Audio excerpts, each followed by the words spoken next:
Good evening po, this is Rich TV. Ngayon maulan, magbibigay lang ako ng konting tips para sa ating mga tropang naka Raider 150 FI tsaka carb.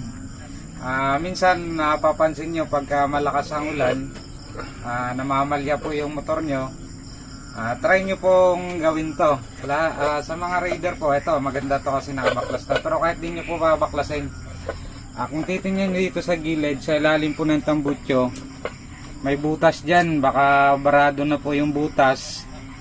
Pag malakas ang ulan, lalo na pagka luma na po yung cap natin sa spark plug, ayan, pumapasok yung tubig dito. Tapos pumupondo po yung tubig doon. Yun po yung nagko-cause na yung kuryente natin hindi na stable. Nag-ground na siya kasi may tubig po dun sa loob. Hindi na po yung solid na sunog niya papunta dun sa combustion chamber. Kaya pagka kahit alambre lang gamit nyo, sundutin nyo to na matanggal yung bara, para kung may tubig na pumasok dito sa taas, lalabas po yung tubig dito kaagad. Ito po yung pinaka drain nya. Kasi kung makikita po, medyo madilim nga ito. Ito, lagyan natin ng flashlight. Yan. Itutok mo dito, pre.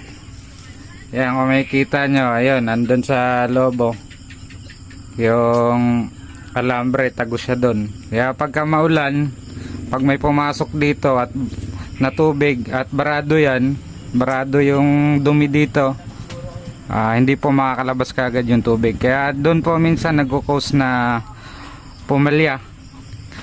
Pagka napakadaling gawin lang po yan. Check nyo na po yung mga Raider nyo, baka sakaling barado po yung butas dyan. Dito lang po yun sa ilalim ng tambutso. Ayan, yan, yung butas na yan. Yan, salsalin nyo lang para lumabas yung mga dumi-dumi dyan.